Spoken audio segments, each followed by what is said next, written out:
아멘. 좋으신 주님을 찬양합니다. 우리 좌우 앞되는 분들과 인사를 나눕니다. 반갑습니다. 환영합니다. 축복합니다. 어떻게 간밤에 잠은 주무셨습니까? 예, 111년 만에 찾아온 더위라 하니 감당할 길이 없습니다. 그럼에도 불구하고 이렇게 새벽 전에 오르신 것은 간밤에도 무더위 속에서 하나님의 은혜의 날개 그늘로 우리를 덮어주셨기 때문입니다. 그 은혜를 다시 한번 또 사모하면서 또 힘을 얻고 하루를 넉넉하게 살 수 있는 주님께서 큰 은혜를 베풀어 주실 줄 믿고 우리 주님 말씀 앞으로 나아가도록 하겠습니다. 오늘은 22장입니다. 22장은 오늘 내일에 걸쳐서 나누도록 하겠습니다. 이제 마지막 마무리하는 이제 단계입니다. 사무엘 하를 마무리하면서 이제 다윗의 일생이 이제 끝나가는 것이죠. 다윗의 일생이 끝나가면서 여기에 자신의 일생을 도우신 하나님께 대한 고백을 담고 있습니다. 그리고 자신들을 도왔던 용사들에 대한 소개가 나오죠. 그래서 다윗의 오늘 제목은 승전가입니다. 다윗이 인생 수많은 다윗같이 참 고난이 많았던 사람도 드문 것 같아요. 그 많은 고난과 아픔 그런 것들을 겪고 인생의 쓴맛 단맛을 다 보고 그 다음에 하나님 앞에 이제 고백하는 그 고백의 찬양이 되겠습니다. 참 아름다운 언어들로 그럼에도 불구하고 아름다운 언어들로 하나님을 찬양하고 이제 감사하는 시인데 저는 이 다윗의 고백이 여러분의 고백이 되길 축복합니다. 언어들이 너무 아름다워요. 산전수전 공중전을 겪었던 야전에서 뛰었던 그 거친 전쟁터의 전사가 썼다라고는 믿겨지지 않는 감수성이 묻어나는 참 그래서 이 다윗은 전쟁의 용사이기도 하면서 시인이기도 한 거죠. 이 성경에서 나타나는 어떤 누구보다 더 많은 시를 쓴 사람이에요. 시라는 것이 가장 그러니까 어떤 문학에서 가장 그 엑기스를 뽑아내는 학문 아닙니까? 문학 아닙니까? 소설도 있고 수필도 있고 그러지만 시라는 것은 어떤 사건과 어떤 일들과 어떤 깨달음과 이런 것들을 압축해가지고 가장 그 짧은 언어들로 그것을 녹여가지고 그것을 그 포착한 인상을 감성을 그 영성을 이렇게 써내려가는 거예요. 굉장히 어려운 도구거든요. 시라는 게. 그래서 제일 많이 사용합니다. 그러니까 그 다윗의 그 거친 전쟁터의 용사의 모습과 그리고 그 수많은 시를 쓰는 시인의 그 두 가지 양상, 이 양면성. 그러니까 칼을 든 군사와 펜을 든 아니면 하프를 든 그 시인의 이 어울리지 않는 모습이 다윗에게는 둘 다 있다라는 거예요. 저는 이 두 양면이 여러분에게도 있기를 바랍니다. 복음을 전할 때는 용사고, 그래 주님 앞에서는 다 예배자고, 삶에 있어서는 뱀같이 지혜롭고, 주님 앞에서 나와서는 비둘기같이 순결하고, 할렐루야. 일을 할 때는 남성 같고, 남성 호르몬이 팍 나오고, 그리고 또 사람들하고 관계할 땐 여성 호르몬이 팍 나와가지고 관계도 잘하시고, 이 양면성을 갖추는 게 되게 쉽지 않습니다. 균형감이라 그러거든요. 우리 안에는, 몸 안에는 두 가지 호르몬이 다 분비가 되고 있습니다. 남성 호르몬도 있고요, 여성 호르몬도 있습니다. 남자라고 해서 남성 호르몬만 나오는 게 아니고 저희들에게도 여성 호르몬이 나옵니다. 세월이 가면서 남자들은 뭐가 더 많이 나올까요? 예, 어떻게 하셨어요? 그래서 남자들을 보면 연세 드시면서 여성스럽게 변해갑니다. 좀 조용해져요. 안 그런가요? 예, 좀 조용해집니다. 그리고 여성을 보면 여성 호르몬만 나오는 게 아니고 남성 호르몬도 나와요. 그래서 나이가 들어가면서 여자들이 어떻게 돼요? 거세져요. 아니신가? 근데 대부분 통계적으로 그게 맞습니다. 그래서 거세지고 그리고 터프해집니다. 세져요. 남자한테 막말합니다. 젊었을 때 잘하지 그러길래 막 이러면서 좀 거칠어집니다. 근데 제 얘기는 뭐냐면 두 가지가 다 흘러나온다. 근데 이게 잘 균형 잡힌 사람이 세상에서도 성공을 합니다. 남성은 여성스러운 디테일이 있으면 세상에서 성공합니다. 여성은 남성적인 거친 면이 있으면 세상에서 성공을 해요. 그리고 이 다윗의 승전가처럼 다윗처럼 주님 앞에서 하나님이 주신 은혜와 은총 이것들을 깊이 생각하면서 그것을 거미가 거미줄을 뽑아내듯이 내 영혼 속에서 이런 언어와 글과 어떤 찬양과 시와 노래로 쫙 뽑아내는 그 감수성, 어떤 그 영성, 감수성, 감성 이런 것들이 있는 분들은 정말 뛰어난 문학가이면서 영성가가 됩니다. 영성가가 돼요. 100%입니다. 그런 것들을 뽑아낼 줄 알면 다 마음에는 가지고 있거든요. 그냥 생각에는 고맙다, 감사하다. 근데 이게 디테일이거든요. 디테일. 그것들을 깊이 묵상하면서 그것들을 이 세상에 있는 하나님이 만드신 만물에 하나님의 속성, 하나님의 마음을 실어서 그것을 언어화하고 글로 만들고 표현해내고 노래로 만들고 노래도 많이 지었거든요. 다윗이 노래도 많이 합니다. 그런 것들을 하면 대단한 뛰어난 영성가가 돼요.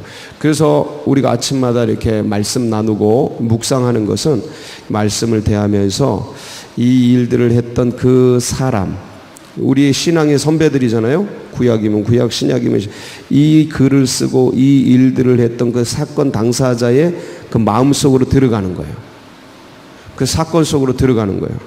그래서 이것을 공감하면서 내 일처럼 다 여기고 그러면서 그 상황에서 느꼈던 것들을 같이 느끼는 거죠.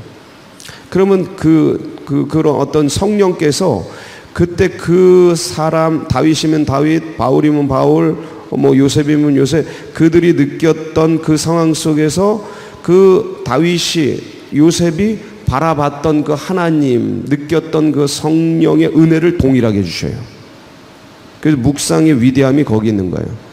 그냥 객관적으로 자료를 나 이런 사실을 파악했어 이런 게 아니고 그 사람과 동일한 그 상황 가운데 들어가고 마음 가운데 들어가고 그 처지와 그 여건 가운데 들어가서 그 속에서 그 사람과 동일한 상황 그 감성과 이런 것들을 느끼다 보면 뭘 주시냐면 그때 깨달았던 그들이 깨달았던 그 은혜와 사랑을 성령께서 동일하게 깨닫게 해주시고 대단한 능력이죠.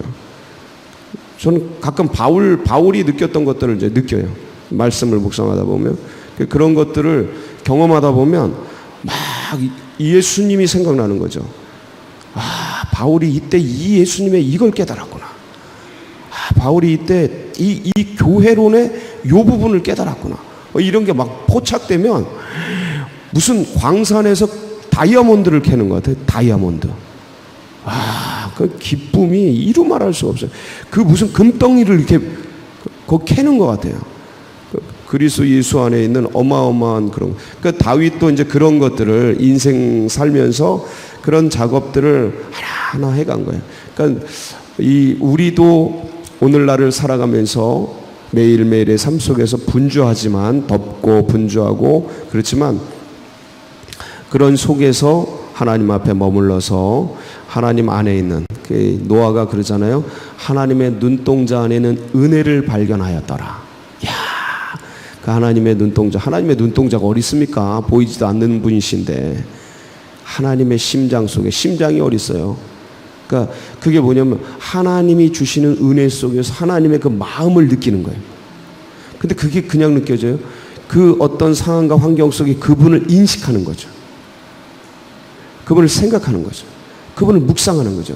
내 처제와 환경과 이 상황과 사건과 사고 속에 그 주님을 묵상하고 생각하고 그분과 교통하고 교감하면서 거기에 있는 그것들을 누리는 거예요. 그 느끼는 거예요. 그걸 표현하는 거죠. 그때 우리 속에 있는 영성들이 막 살아나는 거예요.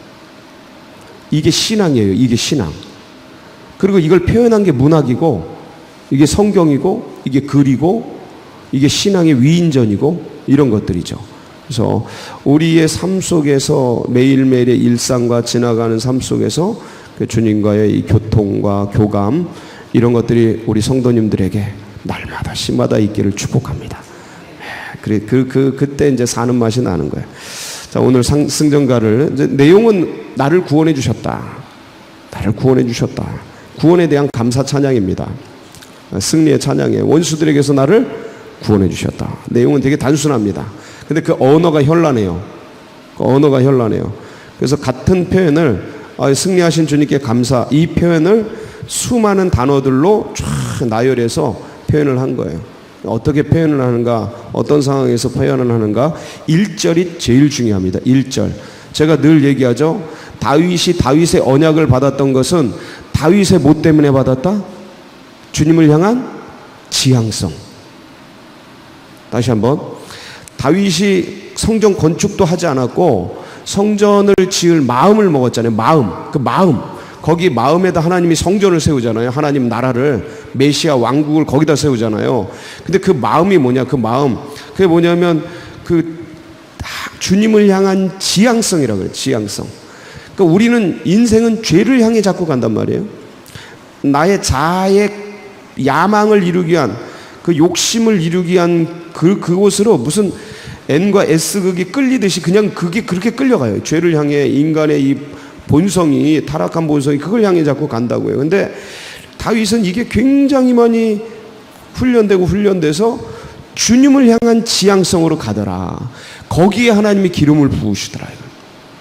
똑같아요. 그 상황이. 오늘 보면 1절 한번 보겠습니다. 시작. 여호와께서 다윗을 모든 원수의 손과 사울의 손에서 구원하신 그날에 다윗이 이 노래의 말씀으로 여호와께 아뢰어. 어떤 날에? 예, 모든 원수의 손과 사울의 손에서 구원하신 그날에. 사울이 13년간 13년 이상을 쫓아다니죠. 아주 죽도록 쫓아다니죠. 10년 이상을. 그리고 그 주변에 에돔 족속부터 모압, 암몬, 블레셋, 저 위에 모든 그 원수들이 주위에 얼마나 많았습니까? 다 전쟁을 치르죠. 굉장히 많은 피를 묻힙니다. 전쟁터 위에서 죽고 죽이는 살벌한 그 전투를 벌이면서. 그런데 그 모든 원수, 요압의 압살롬에게 쫓기고, 자기 아들이죠. 반역, 그리고 쫓기고, 세바의 반역, 우리가 그동안 쭉 묵상했습니다.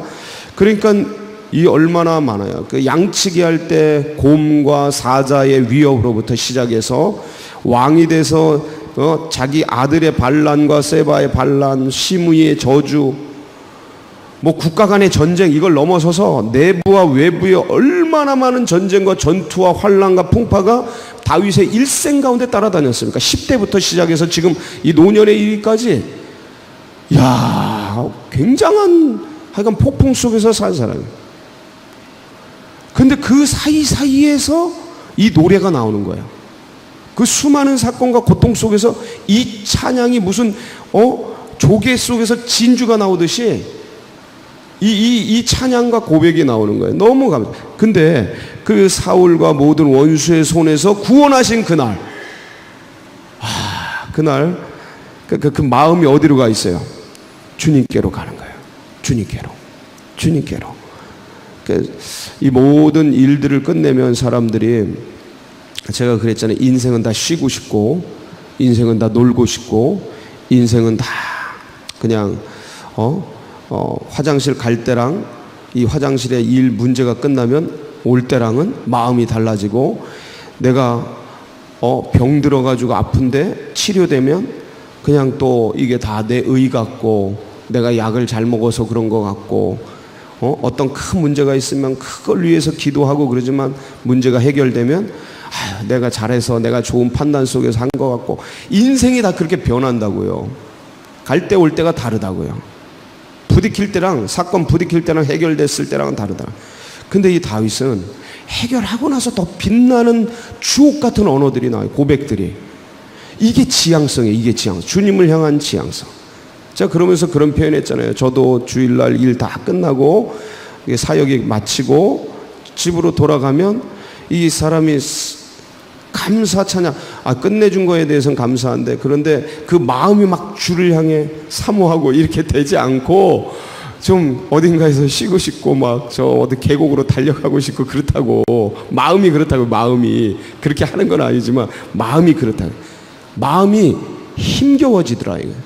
근데 다윗은 그 마음을 주님께로 향했더라.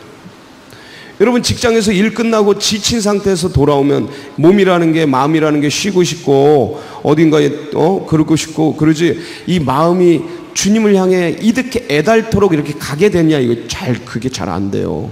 마음은 가고 싶은데 그게 실제적으로 잘 안 돼. 근데 다윗은 그걸 하는 거예요. 이분이 얼마나 영성가인가를 알 수 있어요. 얼마나 주님을 사모했는가. 이게 왜 나올까? 이게 어떻게 나올까? 그러니까 인생은 보통 자기 몸을 사랑해요.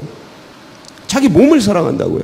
그래서 어떻게든 쉬려고 그러고, 어떻게든 그냥 좋은 거 먹으려고 그러고, 어떻게든 좋은 거 보려고 그러고, 내가 좋아하는 그거 하려고 그러고, 인생이 그렇다고요. 본성적으로. 그런데 이분은 주님을 더 사랑해. 제가 제일 부러운 거예요.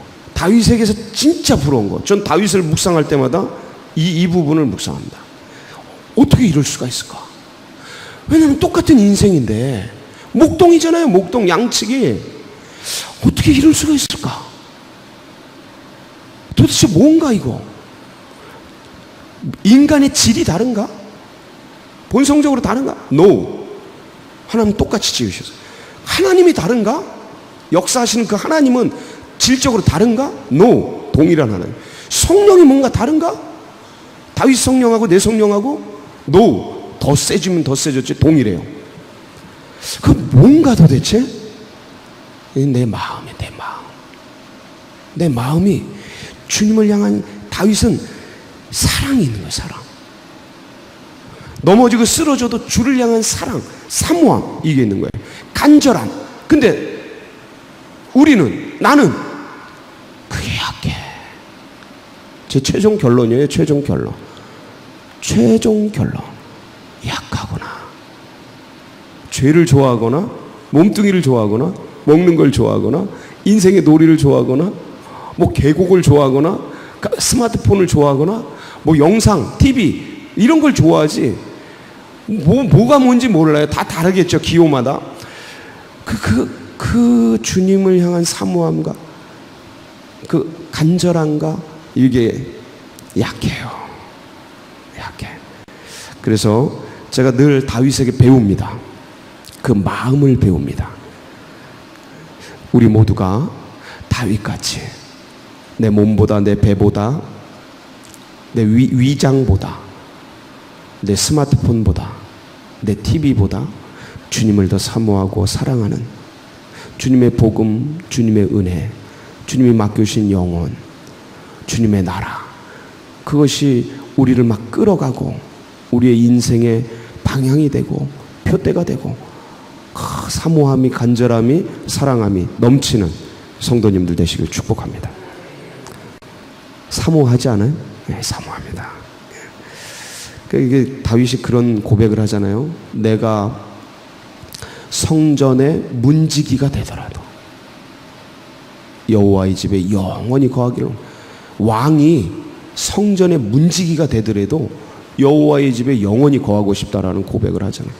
야, 저는 입은 나오는데 그게 아직 그 본성적으로 이게 우러져 나와야 되는데 이게 아직 안. 그러니까 여기서 나오는 이제 문학적인 현란한 언어들을 보세요. 그 지향성에서 나오는 거예요, 이게. 그러니까 주님을 향한 그 지향성에서 나머지 세상 것이 나오는 거예요. 주님의 말씀 속에서 만물이 나왔듯이 주님을 향한 인간의 지향성 속에서 문학이 나오고, 시가 나오고, 언어가 나오고, 표현이 나오고, 각종 소설이 나오고, 시가 나오고, 모든 게 거기서 나오는 거예요. 이게 기가 막혀. 자, 2절 한번 보겠습니다. 시작. 이르되 여호와는 나의 반석이시요 나의 요새시요 나를 위하여 나를 건지시는 자시요. 3절. 내가 피할 나의 반석이시요 나의 방패시요 나의 구원의 뿌리시요 나의 높은 망대시요 그에게 피할 나의 피난처시요 나의 구원자시라. 나를 폭력에서 구원하셨도다. 이게 주님께 대한, 주님이 어떤 분인지에 대한 나의 고백이죠. 그러니까 주님이 나를 향해 행하신 그러니까 주님을 향한 인간의 최고의 고백, 최고의 찬사, 그러니까 최고의 찬양이에요. 주님은 나의 반석이십니다. 주님은 나의 피할 바위십니다. 주님은 나의 요새십니다. 이 다윗이 늘 전쟁터에 있었기 때문에 그 전쟁터 속에서 이 쓰여지는 수많은 도구와 그 어떤 목자로서 또 겪었던 그 수많은 목장의 현장에서의 익혔던 그런 언어, 그런 것들을 가지고 자기가 인생에서 경험한 그걸 가지고 주님이 어떤 분이신지에 대한 고백을 하는 거예요. 여러분도 그런 고백이 있기를 바랍니다. 여러분의 삶의 직장에서 여러분, 주님은 나의 컴퓨터십니다. 주님은 나의 인터넷입니다.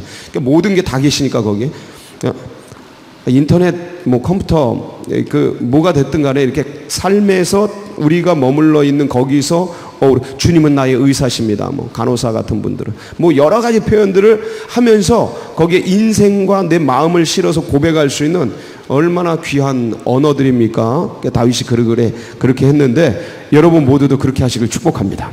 되게 너무 멋진 표현들이죠. 자, 그래서 이렇게 이제 고백을 하고 나서 5절부터 7절 한번 볼까요? 어떤 상황인가? 사망의 물결이 나를 애우고 불의의 창수가 나를 두렵게 하며, 이제 다윗이 처했던 상황이에요. 환경이에요. 스올의 줄이, 이게 죽음, 이게 스올이라는 게 음부예요. 죽음. 스올의 줄이 나를 두르고 사망의 올무가 내게 이르렀도다.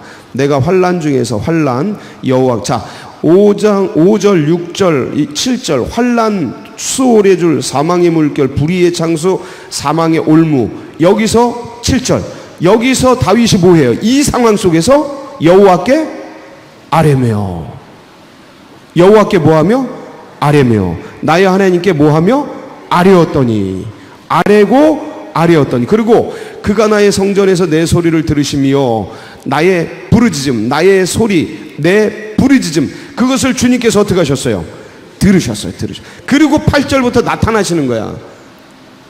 이게 이제 다윗이 우리 주님의 그 구원의 은총의 역사를 문학적으로 표현하는 거예요. 이제 막 땅이 진동하고 하나님이 나타나시는 거야. 떨며 하늘의 기초가 요동하고 코에서 연기가 나고 무슨 용 나타나는 것 같잖아요. 영화에 앞에서 불이 나오고, 그래 불 때문에 막 숯이 피듯이 하고 하늘을 들이우고 강림하시며, 그러니까 그 밑에가 캄캄하고 얼마나 큰지 구름을 타고 나르시고 바람 날개로 나타나시며, 흑암과 모인 물이 막 공중에 빽빽한 구름이 둘린 장막으로, 그 구름을 장막으로 삼으시고 그 앞에 광채로 말미암아 숯불이 피다. 그러니까 얼마나 그 용의 하면 그 불 같은 게 나오잖아요. 그런 게 강력한지 앞에 막 불바다가 되고 막 이런 거예요. 그럼 쫙 구름 날개를 타고 막 바다를 막 장막으로 삼고 그 거대한 분이 나타나시는 그 모습을 그렇게 나타나셔서 나를 위기에서 어떻게 하셨도다? 14절 이제 구원하시는 거예요. 화살을 날려서 흩으시고 번개로 무찌르시고 꾸지람과 콧김으로 물밑이 드러나게 세상 기초가 드러나시고, 17절 다 같이 읽습니다. 시작. 그가 위에서 손을 내미사 나를 붙드시며 많은 물에서 나를 건지셨도다. 건지시는 거예요. 그러면서 감사 찬양이 뒤에 이제 쭉 나오는 겁니다. 사랑하는 성도 여러분, 이게 위기 때에 뭐 했더니? 기도하였더니. 위기 때에 뭐 했더니? 여호와께 기도하였더니, 아뢰었더니, 기도하였더니. 인생의 날들, 위기가 있고 또 사건이 있고 여러 상황들이 펼쳐집니다. 그럴 때마다 여러분 주님 앞에 아뢰시기 바랍니다. 기도는 기적을 낳는 영적인 나비 효과예요. 저 남미에 있는, 브라질에 있는 아마존 그 울창한 밀림 속에 있는 나비가 날갯짓 하나가 태평양에 태풍을 일으킨다고 합니다. 이게 이제 나비 효과라고 하는 건데, 이게 기도예요. 영적으로는 기도예요. 골방에서 작은 곳에서 여호와께, 우리 주님께 이 기도의 음성 하나를 올리니까 이게 하늘에 계신 하나님 아버지를 움직여서 엄청난 기적과 역사를 이루는 거예요. 이 영적인 나비 효과가 기도다. 우리는 골방에서 기도하지만 열방에 역사하고, 우리는 이 시간 잠시 잠깐 고백하지만 우리 하나님 그거 들으시고 하나님이 때를 따라 돕는 은혜로 역사해 주신다. 오늘도 이 은혜가 영적인 나비 효과, 이 기도가 여러분 가운데 큰 기적을 부르는 복된 역사 있길 축복합니다. 같이 기도하시겠습니다. 이런 은혜, 이 다윗의 고백, 이런 것들이 다음 세대들 아이들, 청년들에게도 흘러가길 소망하며 기도해 주시고, 그리고 이제 서울제일교회 전교회 수련회, 은혜와 심이 있는 전교회 수련회 8일 앞으로 다가왔습니다. 간절하게 좋은 날씨, 또 안전사고 없이 하나님의 은혜 가운데 풍성하게 다녀올 수 있도록 기도해 주시고, 나라와 민족, 교회 나아가는 앞길, 여러분 각자의 기도 제목 붙들고 주여 은혜 베풀어 주셔서 우리 부르짖으며 기도하며 나갑니다. 부르짖습니다. 주여